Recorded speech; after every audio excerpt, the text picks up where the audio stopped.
Kerala senior citizen forum Kasaragod ജില്ലാ committee ഏകദിന ശില്പശാല സംഘടിപ്പിച്ചു. പടന്നക്കാട്ടെ നല്ലടിയൻ ദേവാലയ ഹാളിൽ സംഘടിപ്പിച്ച ശില്പശാല സാഹിത്യകാരൻ ഡോക്ടർ അംബികാസുധൻ മാങ്ങാട് ഉദ്ഘാടനം ചെയ്തു.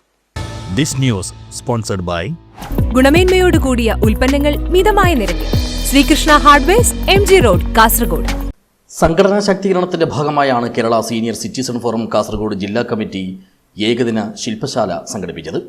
പടന്നക്കാട്ടെ ഗുഡ് ഷെപ്പേർഡ് ചർച്ച് ഹാളിൽ സംഘടിപ്പിച്ച ശില്പശാല സാഹിത്യകാരൻ ഡോക്ടർ അംബികാസുധൻ മാങ്ങാട് ഉദ്ഘാടനം ചെയ്തു. പണ്ട് ഇതുപോലെ വീടിന്റെ മുകളിൽ കയറിയിട്ട് മോന്തായത്തിൽ നിന്നും കല്ലെടുത്തിട്ട് കൊല്ലാൻ വേണ്ടി ഒരു ശ്രമം നൂറ്റാണ്ടുകൾക്ക് മുമ്പ് ഉണ്ടായിട്ടുണ്ട്.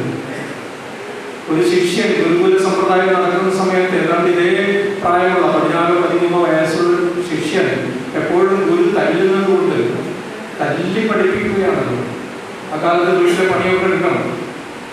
അങ്ങനെ ഗുരുവിന് ബാക്കി വയ്ക്കാൻ പറ്റില്ല എന്ന് കരുതിയിട്ട് ഈ ശിഷ്യൻ ഒരു വലിയ കരിങ്കല്ലുമായിട്ട് വീടിന്റെ മോന്തായത്തിൽ കയറിയിരുന്നു, തട്ടുപുറത്ത് കയറിയിരുന്നു.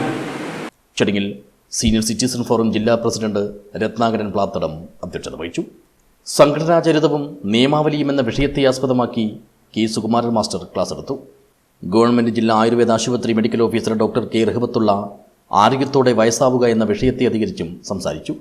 നിയമസാക്ഷരത എന്ന വിഷയത്തെക്കുറിച്ച് ഹോസ്തൃക് പോലീസ് സ്റ്റേഷനിലെ ജനമൈത്രി പോലീസ് ഓഫീസർ പ്രദീപൻ കോതോളിയും ഊർജ്ജസ്വലമായ വാർദ്ധക്യത്തിന്റെ പ്രാധാന്യത്തെക്കുറിച്ച് പ്രിയ ജോസും ക്ലാസുകൾ കൈകാര്യം ചെയ്തു.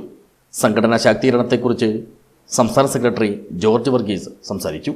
പരിപാടിയിൽ MC ചന്ദ്രശേഖരൻ വിഷയാവതരണം നടത്തി. M ഗംഗാധരൻ സ്വാഗതവും MJ ലൂക്കോസ് നന്ദിയും പറഞ്ഞു. News bureau, Kanhangad.